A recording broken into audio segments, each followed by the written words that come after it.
শিক্ষার্থী, আজ আমি তোমাদের ত্রিকোণমিতি অধ্যায়ের 21 নম্বর অঙ্কটি এখানে রেখেছি। দেখো এখানে 21 নম্বর অঙ্কটি আমরা কিভাবে সহজে সমাধান করতে পারি। দেখো এখানে দেওয়া আছে যে cos a plus sin a equal √2 cos a, ফলে প্রমাণ করতে হবে cos a minus sin a equal √2 sin a। আমরা এই দেওয়া আছে অংশটা থেকে এই অংশটা প্রমাণ করব। এখানে দেওয়া আছে, আমরা লিখব দেওয়া আছে কি দেওয়া আছে, cos a plus sin a equal √2 cos a। আমরা এই এখানে কি করব, যে এক জাতগুলো এক পাশে করব। দেখো cos আর cos এগুলো এক পাশে করব, তাহলে সাইনটা এদিকে ঠিক থাকলো। তাহলে এই cosটা ওর পাশে গেলে এখানে প্লাস আছে, পাশে কি হবে, মাইনাস হবে। 2 cos a minus cos a।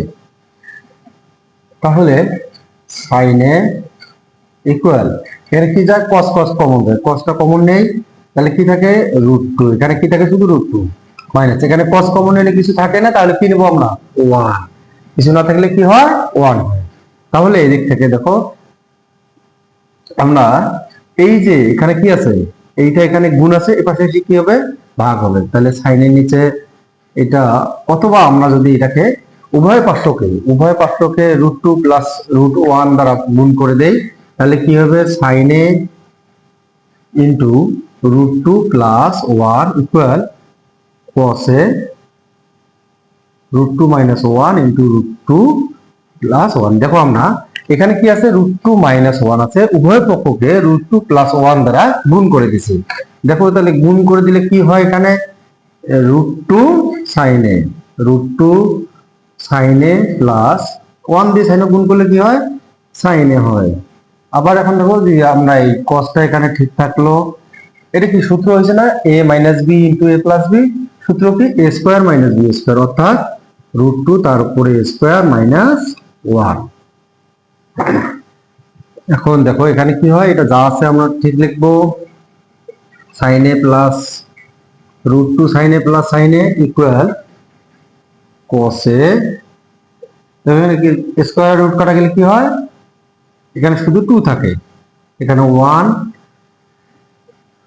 তাহলে কি হয় √2 sin a plus sin a equal, এটা কি বিয়োগ করলে কত হয়, 1 হয়। 1 দিয়ে গুণ করলে কি হবে, এই cos এই হবে। তাহলে আর কিছু লেখার প্রয়োজন নেই। তাহলে আমরা শুধুমাত্র এখানে আমাদের প্রমাণে কি বলছে, দেখো এখানে প্রমাণে বলছে এই সাইনটা যদি আমরা ওইদিকে নিয়ে যাই, অর্থাৎ আমরা এইটাই পাশে থাকলো sin a equal cos a minus sin a। অতএব এই যে প্রমাণে আমাদের যেরকম করে দেওয়া আছে, আমরা একটু উল্টাই নিলাম। তাহলে cos a minus sin a equal √2 sin a। দেখো আমাদের সুন্দর করে প্রমাণটি হয়ে গেছে, আমরা এখানে প্রুফ লিখবো। ঠিক আছে, আমরা এইভাবে এই অঙ্কটার সমাধান করলাম। তোমাদের কোনো প্রশ্ন থাকলে আমাকে জানাইতে পারো। ধন্যবাদ।